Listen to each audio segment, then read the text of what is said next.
Hey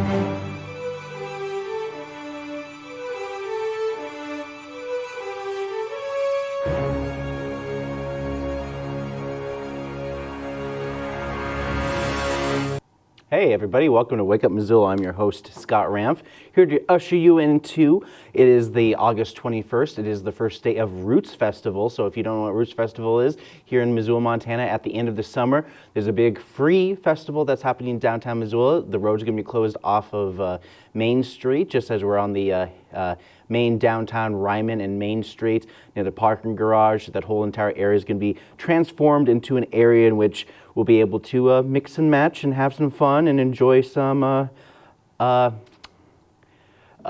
sorry, I'm just trying to double check some things here, but we should be good to go. Jumping right in, City Council, they talked about their budget and a lot of their amendments. So far, one amendment kind of held the City Council back a little bit longer for this particular meeting in terms of being able to invest in more natural alternatives to pesticides for our parks. And so I'll get into that a little bit more. But as healthcare concerns grow, public comment addresses ADA concerns. One of the things within the budget was the potential for a ADA consultant for the city of Missoula. Kristen Newman, public comment, talked about the importance of having this ADA coordinator. I was really concerned about the hastiness of the conversation last week. And I want to just read a little section of my letter because it's too long to read here. But the ADA does allow for multiple staff members to coordinate ADA implementation. However, if the city of Missoula does have multiple employees charged with these responsibilities, this is information that should have been made available to you in detail and openly discussed on record on Wednesday's meeting. We should have been able to hear from each departmental designated ADA expert and learn how they actually implement their coordination and remediation efforts within their departments and how they all work together across all departments to ensure efficient and effective ADA implementation citywide. After we heard some vague and convoluted explanations, I have to say that I'm disappointed that council members voted this down before changing the vote to today, because you had the power to defer your vote. And we could have been, more proactive. You could have asked for organizational chart of these subject matter experts. You could ask, how does the city support their professional development? Ask the staff to show you a report on how this current framework, as they described to you, is meeting the obligations effectively. And, one far cry also that's ADA struggles in, most towns that have, buildings and apartment complex, and a lot of those things have been around for longer than the ADA. And part of that, one of those reasons why the fact that I bring it up is that a lot of these buildings are not in compliance with ADA, and that's why they rely on many of those kind of like CBD grants, block grants that they use to revitalize some of these old complexes for the purpose of ADA usefulness. But at the same time, every time there's like a new building being proposed, ADA isn't one of those things that gets on the forefront, and many items are not fully understood by the council, tend to get taken for granted, and especially away from the budget. Budget sessions are for each department to present to the city. They also mentioned that the DOJ and the federal government requires compliance with ADA standards, and not having the ADA coordinator would make duties fall on central services a la city staff. So Colin Fitzpatrick also spoke in favor of having a coordinator with ADA background. Disability Rights Montana is aware that there's various issues that the city is facing in regards to their compliance with ADA in 504. There's various concerns that we're aware of, and I think this city would be wise to hire a individual to be their standalone ADA coordinator. This coordinator would be responsible for all things related to accommodations, to ADA, to accessibility, and would be the person you would go to ask questions. The current process is piecemeal, going from Eric, who then talks to various individuals in various departments and asking what they think it is Instead, it should be a consistent framework where you get the same answer every time. All right. And so, yeah, that's just one of the many things that were presented there, the rate in which Missoula has become a leader in state in ADA compliance. But that's basically doing what needs to be done. And Colin Fitzpatrick also mentioned that $84,000 for a coordinator is a far cry from liability that could cost more down the line for not being ADA compliant. So the meeting continued, some folks speaking more about this and that, and someone from Ravalli County about Missoula asking to ban Flock AI and AI in general from doing anything related to it. Just in terms of the city went into full budget hearing to discuss budget and those amendments presented over the last couple of weeks. And one of the main objectives of Christian Jordan for this particular meeting was to have an amendment focused on removing pesticides from our parks. And so what she wanted to propose is that she wanted to allocate some money to the side, about $75,000 to $150,000 for the purpose of doing a study to look into more natural herbicide. And this is her opening statement on this. Chemicals applied to the ground don't have much of a chance to break down before they reach it. And this isn't just an agricultural issue.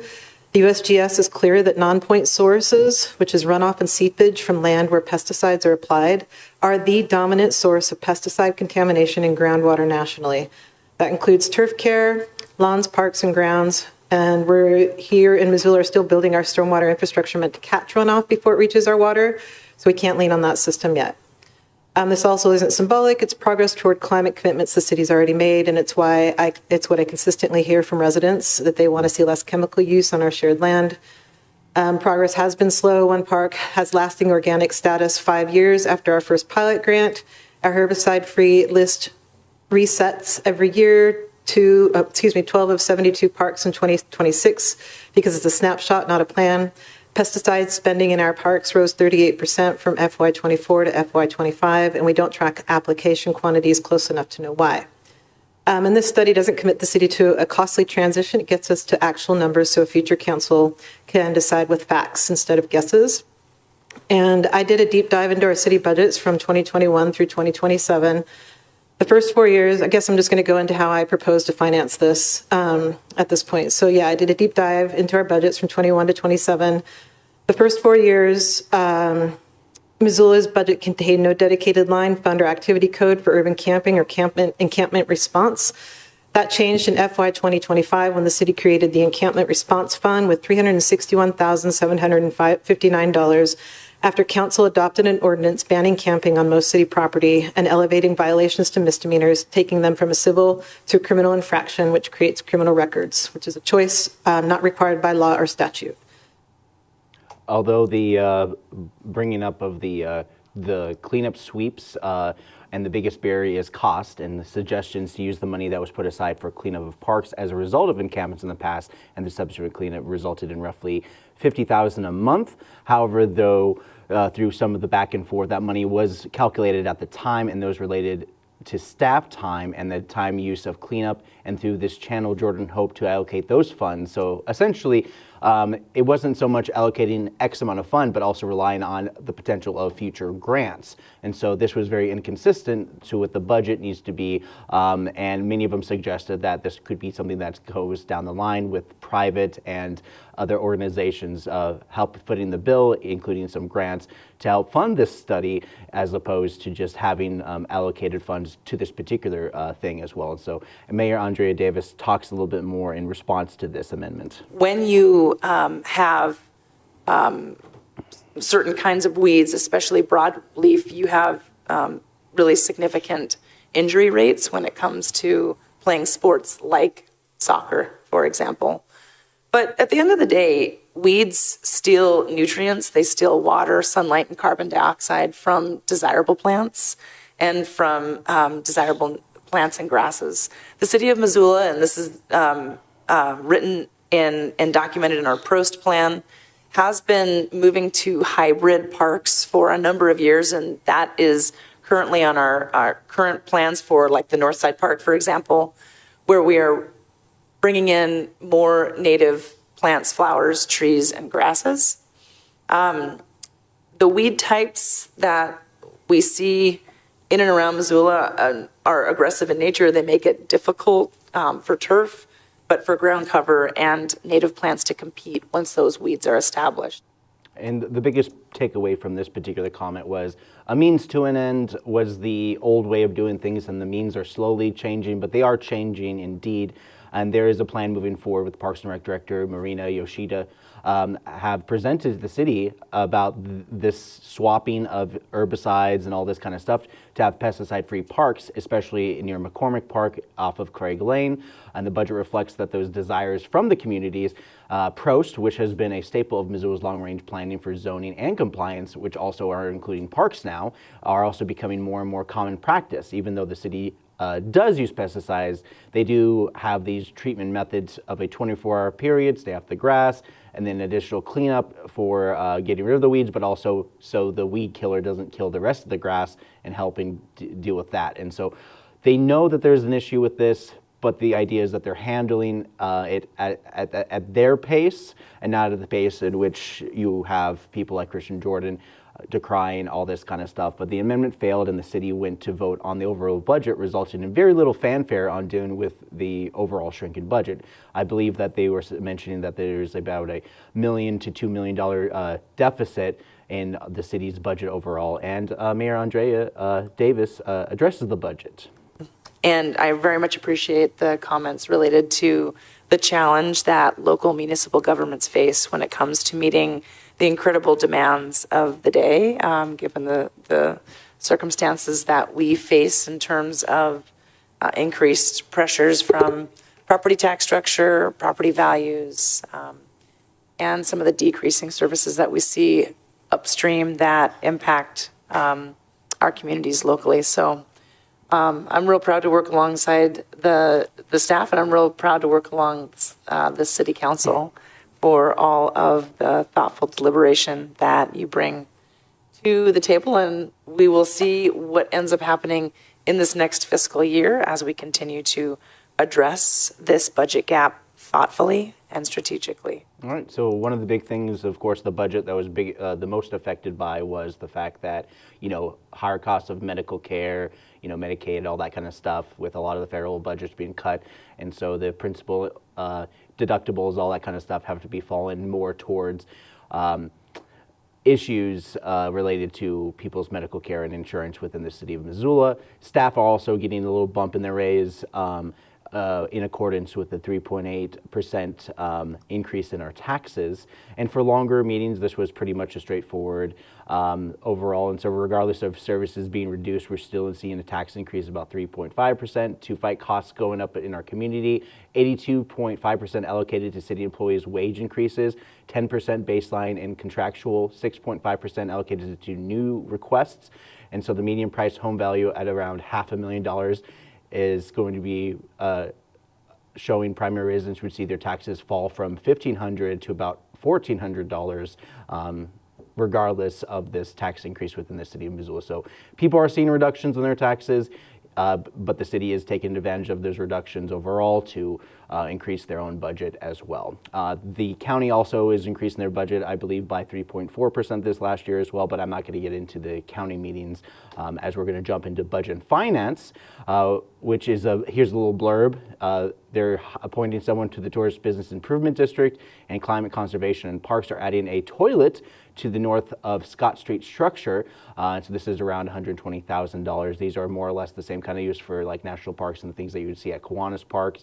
And it would be relatively open between Memorial Day and Labor Day during the summer months. All right, now we're going to jump into public safety and health. It's smoky outside, and there was a fire that was started by an arsonist in Spokane. And now a lot of people are concerned about what are we going to do. And so this is an information from the Office of Emergency Planning. Adrian Beck kind of talks a little bit more about more wildlife preparedness and all that kind of stuff. And so this is kind of rehashed, but this is definitely one of those things that has to be rehashed over and over again to educate people and to get people to know more about what's going on. So here's Adrian Beck. It's kind of becoming an annual thing where we come when smoke is in the air and wildfire is kind of top of mind for the community to talk through why it's important in the city of Missoula, why it's important to Missoula County and Western Montana as a whole. Fortunately, we've had some rain in the last couple days, but starting off the fire season, it began to look as though we were going to have some pretty extreme conditions that we would be facing. And so happy to be here today to talk through that. I think that everybody can acknowledge, if you've lived here for any amount of time, that wildfire is a hazard that we face in Missoula. And I think that what we are trying to do kind of year-round is change the perceptions around wildfire. For many, many years, the focus was on prevention. And, you know, we all remember the Smokey Bear slogans and sayings, only you can prevent wildfires. And if we could prevent all wildfires, that would be sufficient. But we live in a fire-prone environment, and we cannot prevent every single fire. And so we really need to change our perceptions around what that looks like to not just preventing fire, which we should and where we can, we should be putting a lot of effort into that, but also to preparing for the eventual wildfire that is going to occur and understanding that wildfires are going to occur. All right, and so part of this also has to do with emergency planning, evacuation preparedness, all those kinds of things that you would kind of disregard in your own community just because we're away from the quote-unquote forests that initially surround Missoula Valley. These meetings are more or less a rehash of all information gathered, decades of fire conditions we control and those we cannot. And so far, fire danger is very high, and we're at stage 2 fire restrictions, which include building, maintaining, attending, or using a fire or campfire is prohibited.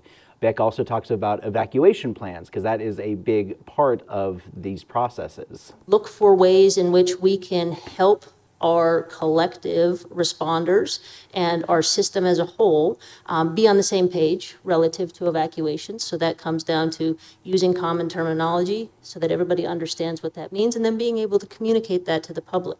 In Missoula County and in Missoula City, we use evacuation warnings and evacuation orders so that we have very clear, concise language that our hope and is that is explicitly clear as to what we're asking people to do. An evacuation warning is saying that there is a situation going on and you need to be prepared to evacuate.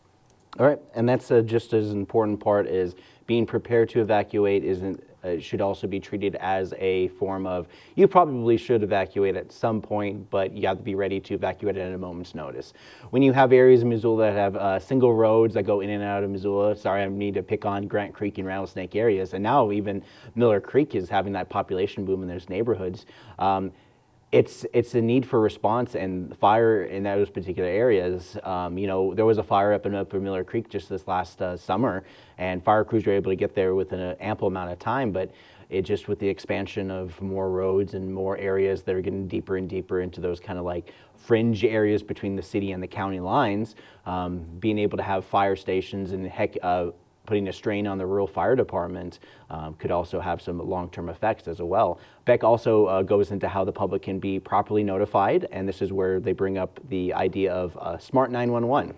Best case, we probably have 30% of the population that has taken that step to sign up for emergency alerts. So that is not our only tool to notify the public if there is an evacuation necessary for wildfire, but it is a great tool, and we highly encourage people to register for those emergency alerts through smart911.com. But we have another arrow in our quiver, if you will, in that we have the ability to leverage the Integrated Public Alert and Warning System, commonly referred to as IPAWS, which takes all of these different, what was formerly the Emergency Alert System, EAS, and it takes that and couples it and leverages it with the Wireless Emergency Alert System. If anybody's ever received an Amber Alert, that is a form of a wireless emergency alert. Essentially, every smartphone comes off the shelf enabled to receive these alerts, which means that those alerts are forced onto the phone based on the cell phone tower that they happen to be pinging at. And then the big thing to also remember too is that they don't want to confuse any emergencies with the wrong areas, and so that's why they have them regionally sent out through your carrier. When you have areas in Missoula that have single roads out of Missoula sorry, I'm way off right now.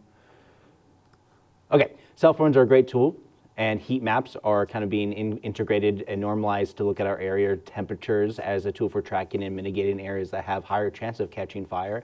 Like she said, smart911.com is a great source for all emergency posted by our officials to warn and evacuate folks if need be.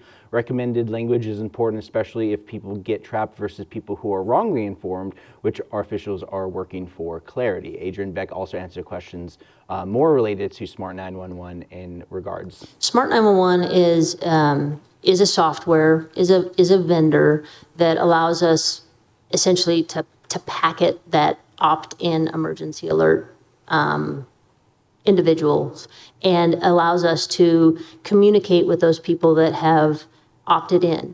Wireless emergency alerts are nationwide, and it's based on where your cell phone is. Smart 911 and opt-in emergency alerts are based on your address.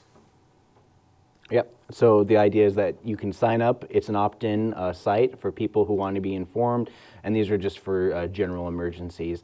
And as time for change and radio broadcast reports, usually under the AM stations through KVGO, or transmitting weather through 162.4 megahertz, which is basically the NOAA weather report for everything, which also include fires, floods, any kind of natural disaster that occurs. Lonnie Rash, Fire Chief, gave a presentation on behalf of Missoula's Fire Department, and this is what he has to do, and he talks about some of the trends and other things. One of the things here is just very quickly is the foundation relationship. It is the value of pre-incident planning and those relationships. Chief Keating works with the Missoula County Fire Protection Association.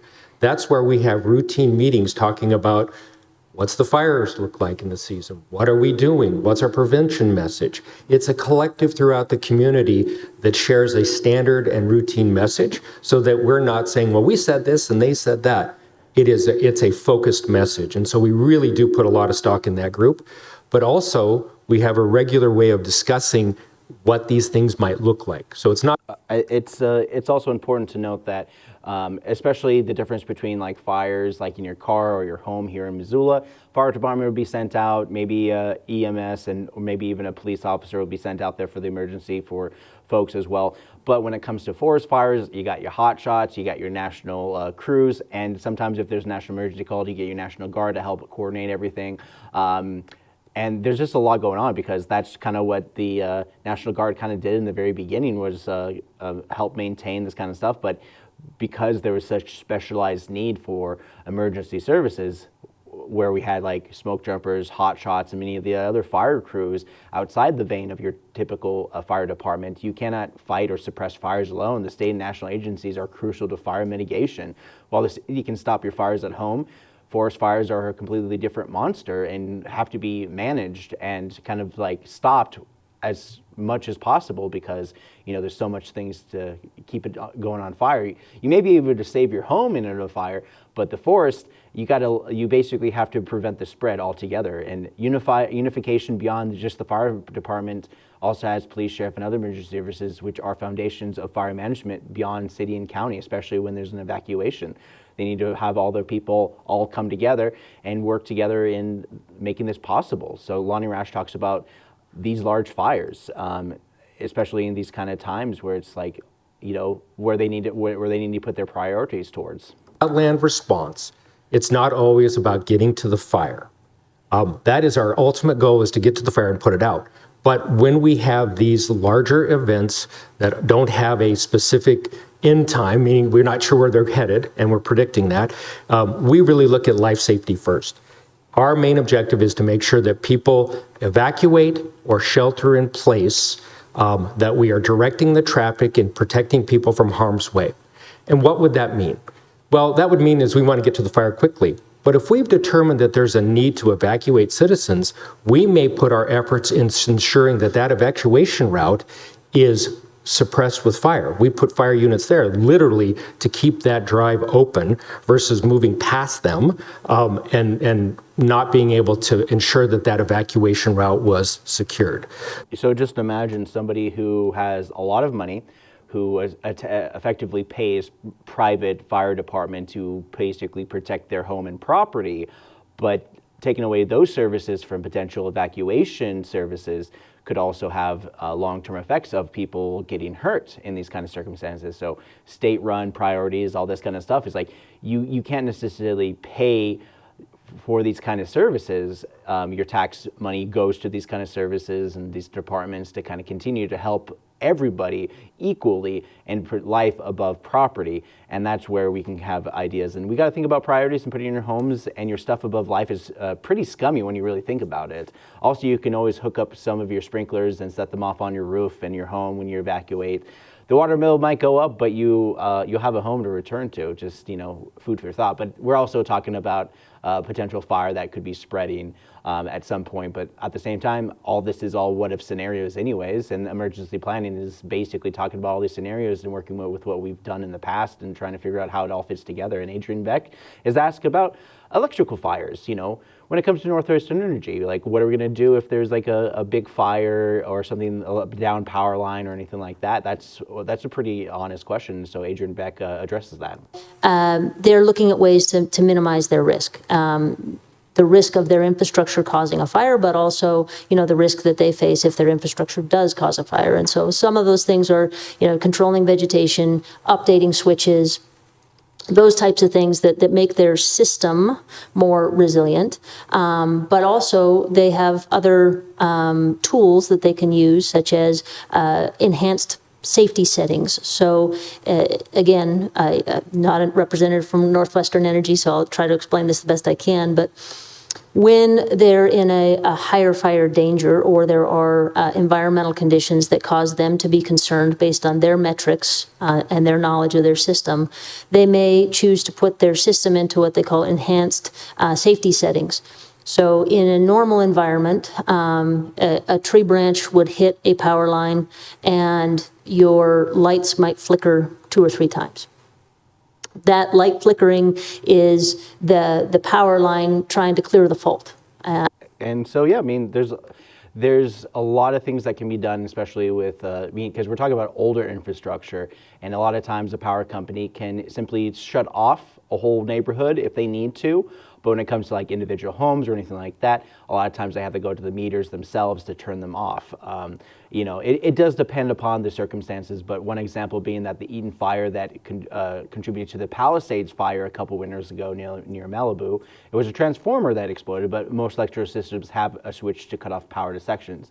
Down power lines tend to be managed and taken care of within a short amount of time. And the last time we had major issues with power and everything like that was that windstorm. It had nothing to do with fires in the fire season. It had everything to do with those windstorms, and many down power lines were really a big concern. And so some areas didn't get power within the first couple of days, just as a mitigation to prevent those kind of things from happening. And the topic of Spokane came up with the 700 structures and an environment similar to Missoula, and it's clear that there's some really scary elements at play, since 88 to 85% of fires in Montana are caused by humans, mostly by neglect, but you just never know. And Lonnie Rash kind of talks a little bit about that as well. Reached out to them to do some after action review and what we call a staff ride, where we'll bring some of the players, the department, to go over to that area and look at some of those lessons learned. So probably a little early in this particular incident. I will say, though, there are unfortunately many case histories of this type in our built and more urban environment, that what we talked about as our foundational pieces here 10 years ago would have not have been likely, but we have learned from those, and that's why we start to implement these things early, because we can look down the street and say, this could happen. So yes, definitely, we are working diligently to do that. All right, and so they're just addressing some of those concerns about, there's always going to be potential for fire no matter what, either it's lightning or human cause, which tends to be the highest reason. And I'm not going to deep dive into this with information only. Fire management is also is in a city so close to nature and forest. Lolo Peak Fire just happened 9 years ago, just this last July, and it was a very intense fire with folks living in Lolo, with hundreds of being evacuated at the time. And, this year, I just remember this time about 9 years ago, the Roots Festival, which is going on this weekend, had hazardous air quality just 9 years ago of more than 250 particulate matter in the air. And I think the worst we got this year was about 170, 175 here in Missoula Valley. And, the rains really did help us with a lot of that smoke in the area, but the smoke is basically starting to kind of try to resettle. And if I'm looking at my phone right now and the weather particulate matter, it's right now at 76. So it's gone up by about probably 5 or 8 particulate matter in the air compared to what it was a day or so ago. So a lot of the smoke that's kind of happening is kind of being kind of collected in our inversion in the Valley of Missoula. So, just something to really think about as, smoke might start increasing a little bit more before we start getting some of those fall rains and colder temperatures to help snuff out a lot of those fires that are being contained as we speak. Up next, we have some new programs on MCAT that I hope you guys will enjoy. We'll give you a little of a deep dive into history, groundbreakings, and all sorts of fun things that MCAT has produced over the last month or so. They got $30 a month, which was a decent wage during the Depression, and they sent a lot of it back to the family. So they didn't want the young men going out and drinking all of the money on payday. Can you imagine how this spread the money around the country when these young men were out performing these projects for the betterment of society as a whole, and a lot of the money went back to the families. I think it was a very shrewd and strategic political move by the Roosevelt administration. They wouldn't get away with that today, would they? And a lot has changed in 50 years. A lot has changed in Missoula. Our world has changed. Mountain Line has changed. And we're here today to react to that change. So we've grown from 4 buses to over 50 vehicles. We've transitioned from a fleet that is primarily diesel powered to a fleet that is 90% battery electric. We've grown from a small handful of employees to 125 professionals working across the organization and supporting the organization. We've gone from relatively infrequent hourly service, 5 days a week and then 6 days a week, to service 7 days, 7 nights, 361 days a year, with peak service at 15-minute intervals on our highest frequency routes. At the Fort Missoula, and the soldiers at the fort put up the club, and for several years it was a Fort Missoula thing. And then it got moved in over by the university at the end of Higgins Avenue, between Higgins Avenue. In those days, it didn't go far across the river, and between that and the university, they had a trap club, and everybody knows where the Milwaukee depot is down by the river. It was in 2 locations there, and then it went back to the fort until 1966 when it came here. And when it came here, we had 3 skeet fields and 5 trap fields.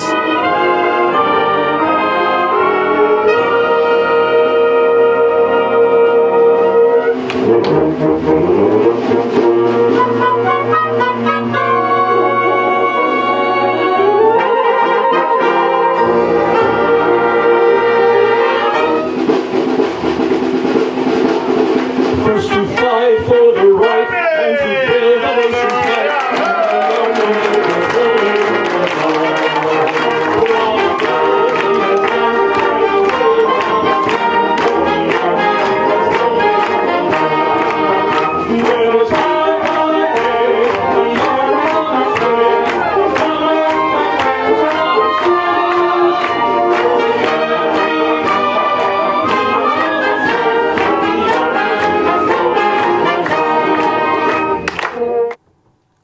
Hey guys, welcome back. Let's talk about some movies that are coming out this weekend. It's time for a Pre-Critic, where I judge a movie based on nothing more than my biases towards movies in general. And here with Pre-Critic, we kicking things off with an Anthony Bourdain movie. We welcome yet another biopic of somebody who has to think about their whole life before they cook up their next grill. This guy died over a decade ago, and like many movies that teases an old and probably forgotten celebrity, Anthony Bourdain, a writer and a cooking background, look to become the chef, but then not really. So we have a coming-of-age movie about growing up as Tony, a young guy with a chip on his shoulder and the inspiration that made him fall in love with food. Antonio Banderas, which plays the chef that trained him and basically abused him enough for him to not be such a jerk or a young chip on his shoulder teen. So they fill in that chip, I suppose. But you know, the whole point is that you'll see Yes Chef as they curse the boy out until he becomes famous for his reality show about eating and soul food stuff. Insidious, out of the further, we're back with a franchise that launched tens of films and parodies related to modern haunting stories, including even if they have to make it up. This gimmick is all about being able to go into Ghost World and bring back people lost because they died, but nothing bad could ever come from the further, which is the name for the world that these monsters come from. So most likely the bad things come from this world, and I believe it's kind of like the Avengers Endgame, where they bring all the characters together of all the past Insidious movies. That's what I was told. Mutiny. Jason Statham is on a boat, and the boat's about to do a mutiny, but Jason Statham, who's kind of taken up the role of a lot of those Bruce Willis B-movie action films, which, you know, an action movie hasn't really done that well since, I guess maybe Tom Cruise's last Men in Black thing, but that was whatever. But anyways, the gimmick is all about being able to go,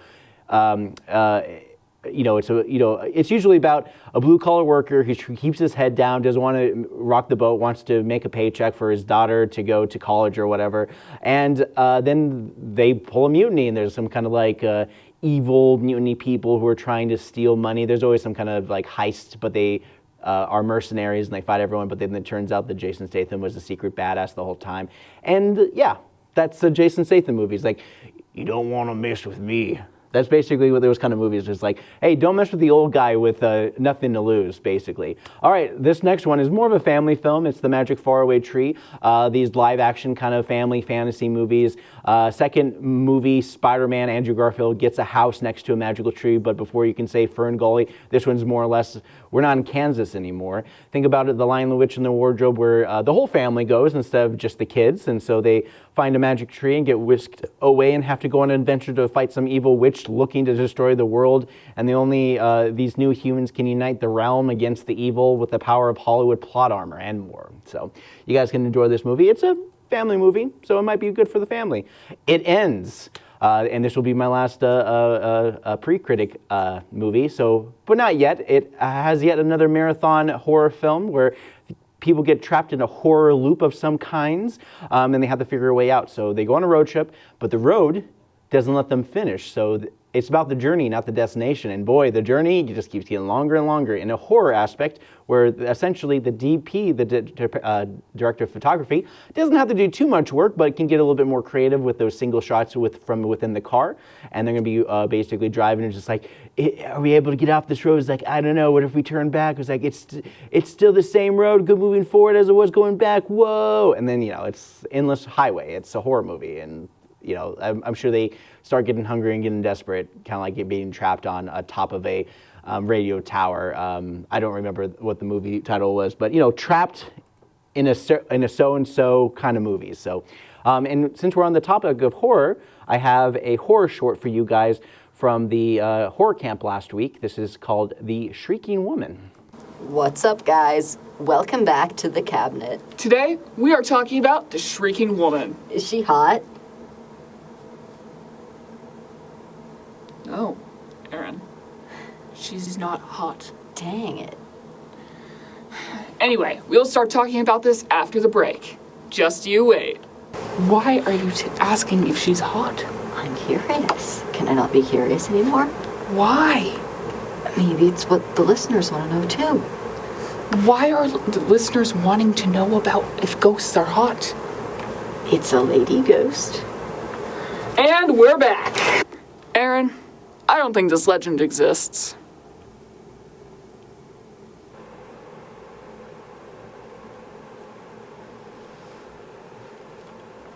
Aaron?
we're back. Let's talk about some events that are happening in the city of Missoula. It's time for Missoula events. So if you look up MissoulaEvents.net, you can find a nice area and find things to do in Missoula. Of course, there's always Facebook events that happen in Missoula as well, but we're going to jump right in. And, here's a fun new way to explore Montana. It's called Heart and Pearl Lakes. Friday Adventures is a organization that part of their Friday Adventure series. This guided day trips are designed for adults looking to enjoy local destinations, light adventure, and social connection at the end of the week. And so you can look this up for more information as well.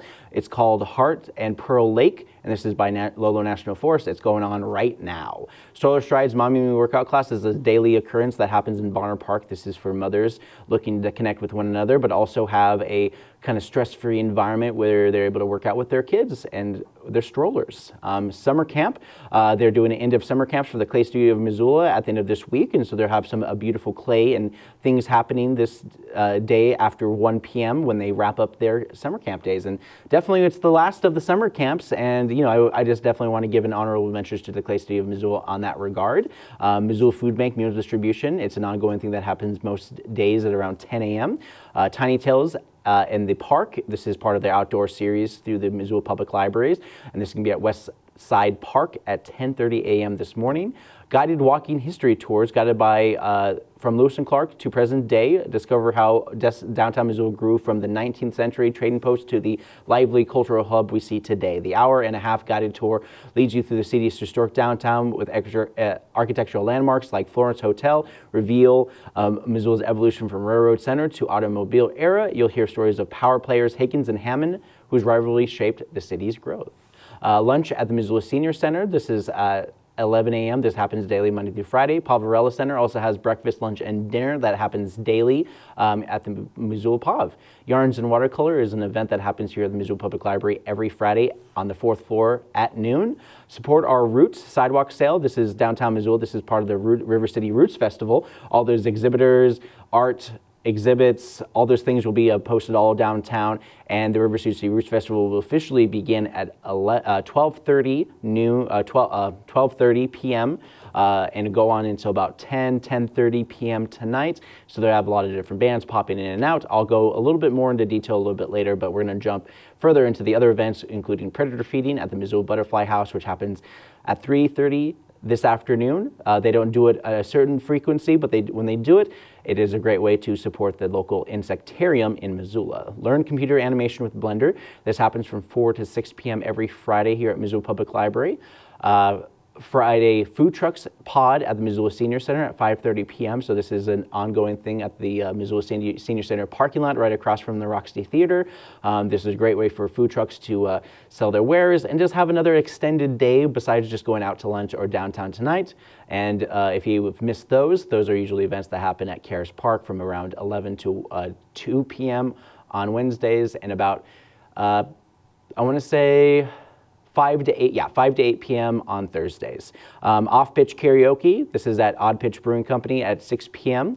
Krause and Union Station is going to be playing at Cadellus Amphitheater. This is Allison Krause and the Union Station. This is their second night playing at Cadellus Amphitheater. This is going to be tonight at 6:30 p.m. Karaoke at the Jackson at 7 p.m. Night Bloom and Jazz Band is playing some jazz music at the Old Post at 8 p.m.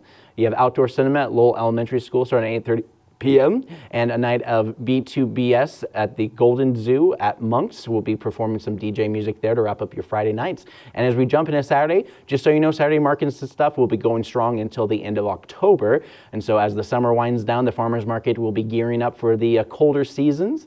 And along with the Saturday mornings, there's a women's rifle ready. It is a gun safety course for women at the Deer Creek Shooting Center at 8 a.m. on Saturday. Makerspace walk-in arrows here at the Missoula Public Library. This is for people who want to learn more about the 3D printer, laser engraver, and more.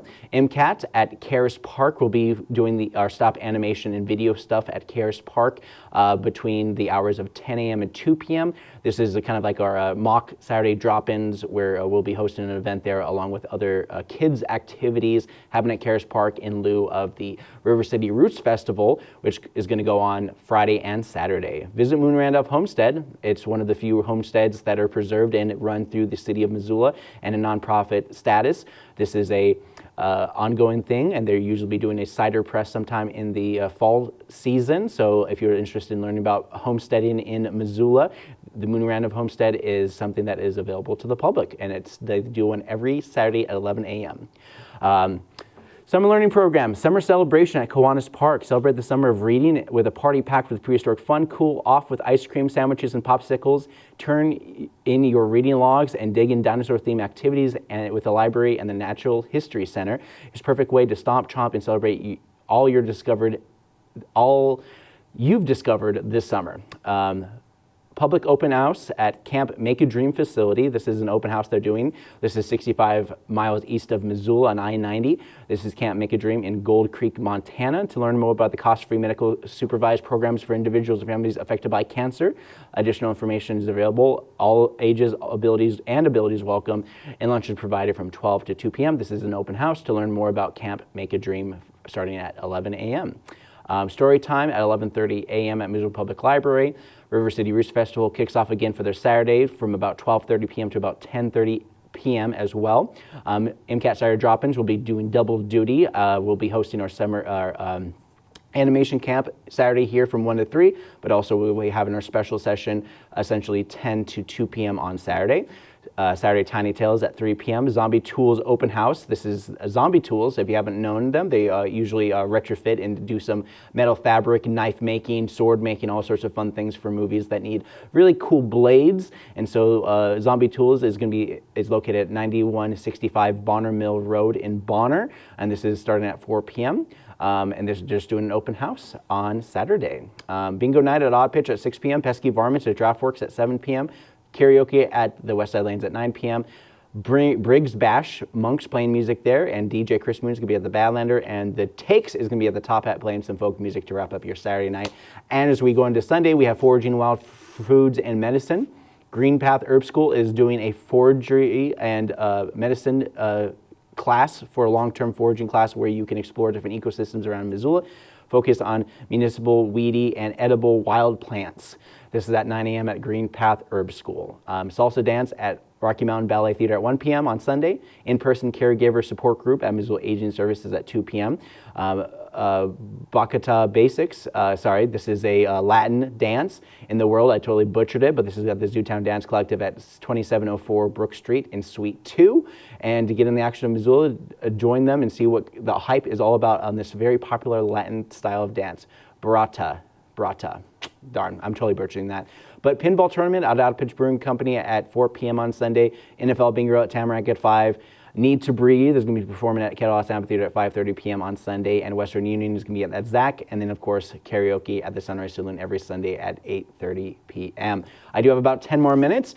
And, one thing that's happening in the news today, and that's something that should definitely got my blood a-boiling, is that the Trump administration is going to bypass Montana's own frustrations on the roadless rule by rescinding it completely from the federal level. Montana Free Press wrote the story about MCAT has also covered various communities through Montana, not just Missoula County, even going as far as Hamilton to speak with folks with a near perfect score in preserving the roadless rule in our state. The Fed, and with that, Trump will push further to repeal the nature preserving measures put in place as a reflection to a clean and livable climate that is part of Montana's constitution. In a press release, Secretary of Agriculture Brooke Rollins said that the rule has led to overgrown and diseased forests ripe with deadly wildfires by limiting where the U.S. Forest Service can build roads and manage timber. Rescinding the roadless rule, the release said, will prioritize local decision-making over national-scale regulations. So essentially, they insulted our nature without looking into pretty much anything other than they already filled wallets, and more than 30 leading forest science researchers from across the county refuted the administration's claims. The researchers found out over the last 3 decades across Forest Service lands, the density of wildfire ignitions was lower in wilderness and wilderness areas. Their analysts also showed that the highest number of wildfire ignitions came from land in proximity to roads. According to National Integrity Fire Centers, nearly 85% of wildfires are human caused. So we're saying the roadless rule, putting more roads, thus creating more fire opportunities to happen. So opening the door to industry to roll through these roads and have folks freely travel, thus creating an avenue for and ease to start fires. Just imagine the person who's smoking the cigarette toss it out of the car, starts a fire. It's pretty common, especially in a lot of Montanans on the road quite a bit. And so far, and part of this is when they actually asked the people about this, and they had all these comments. And so, when they had all the comments, essentially they had more than half the state population of 625,000 comments opposed, which 99% of them opposing this. A Pew survey earlier this year that 76% of likely voters nationally supported a rule by a strong margin. The University of Montana poll of residents from across the state earlier this year also showed broad bipartisan support for keeping the roadless rule intact. And so far ongoing, you can give public comment from Thursday through September 21st. Missoula, Montana also has term limits and many electable folks, and the law was not suspended on behalf of long-term State Senator Lou Jones. Jones won his primary through vote, but the law expressed that you cannot serve more than 8 years within a 16-year window. And so one of the reasons why they were able to skirt around this many times is they switched between state senator and state house back and forth. And unlike Florida's Governor Ron DeSantis, they have a term limit of 2 consecutive years, but they have to sit out 1 year. Here in the state of Montana, we have a 2-term limit for our state governor as well, but our House and our Senate, the pickings were pretty slim at a certain point because we don't have a large population in Montana, and so part of that pool becomes a little bit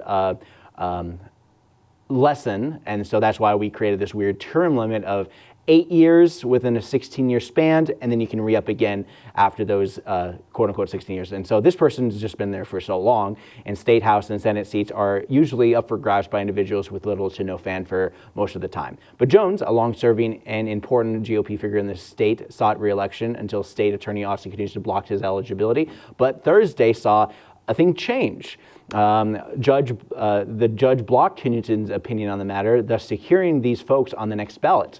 But a major look into the term limits among those concerns to choose to swap between state house and state legislature. And these term limits, which are considered a soft term limit as opposed to our hardline term limits for the state of Montana. And so this is definitely something that might be brought up in the state legislature just because it's such a hot and contested issue for the next election cycle. And last year, the university announced that their end of the LIT program, putting the liberal arts, which is basically the staple of what university is, a liberal college, has ended. So this year, the U.S. saw Chinese and Irish studies minors being reduced and economics programs cut altogether. And so those scaled back studies will still offer many of their courses. Getting minors seems impossible. So one thing, Trey Luck O'Riordan with Irish Studies fought the university over the last year, and we spoke with them during the promotion of their Friends of Irish Studies and St. Patrick's Day Parade last spring. His position was cut, and the department head and supporter Brian Blanchfield, director of graduate studies in creative writing and professor of poetry and nonfiction creative writing, said back in January, in other words, the Irish Studies programs more or less pays for itself and does the director's position. Blanchard also said that the fundraising group Friends of Irish Studies, UM has quite little financial responsibility for that position, and the state of Montana gains much from it, so it doesn't doesn't get them anything from cutting it. So why is it being cut is a good question, and why, if the university commitment to creative writing is strong and consistent, why cut the program's coordinator's position for a highly successful BFA creative writing degree? Why is a good question. Does it have anything to do with the anti-humanities movement that we're in culturally? Does it have anything to do with our pressure that are put upon the university from without? It's a good question, and this is the questions that he brought up back in January, and the university has over the past couple of years kind of buried their heads in the sand and relied on those sports teams for any outreach for public support. Many programs have had many blows to their departments since student enrollment declined since 2012, and it had moderate increases over the last years, especially during the pandemic, and despite that as well.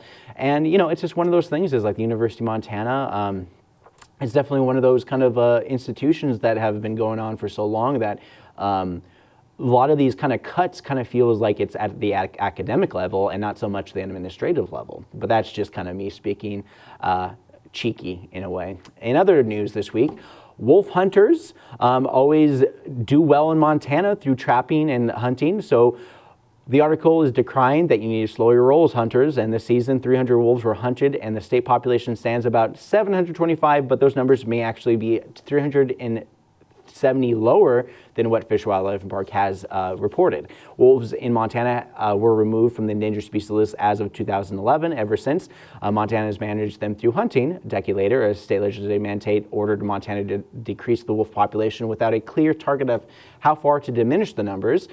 State biologists recommended allowing hunters and trappers to harvest 250 wolves this year, as opposed from 458 cap last year. The commission also reduced the overall bag limit for wolves from 15 to 10 statewide for individual hunters and trappers. And Region 3, they've also reduced so far as they can only take 5 wolves in that area. And the debate on these wolves will always be ongoing, but hunter success has resulted in some of these reductions in wolf hunting and trapping. In more recent news, the judge has also ordered the release of Adrian Esposa de la Cruz and his 9-year-old child on August 8th without warrant, detained them in Havre Border Patrol Station. It was hard for the attorneys to work with ICE, who had stonewalled them until Judge Brian Morris had them released on the constitutional rights of, those pesky due process that has been disregarded as agents have taken folks in the past. The Daily Montana did not receive response to questions asked Wednesday to ICE, CBP, and the U.S. Department of Homeland Security or Crossan at the Havre station about the conditions in which the child was being held. The child had some medical needs that were not being met, and in this case, the judge said nothing in the record showed that the government a lawful consideration to detain the father and child, and the government assertion the law offers flexibility on the timing of warrants is incorrect. So, yep. Judge, jury, executioner, those kind of things are kind of happening in those kind of regards. I'm not going to get too much into it, but I am going to mention that there is a lot of interesting things happen in the national news in general as the overall U.S. debt has gone up to $40 trillion just this last week. So it's a very interesting time that we're living in, and I don't want to speak too much on this. I have a couple more minutes, but I also want to mention that MCAT is offering many of these kind of classes. You can do shows like this here on MCAT.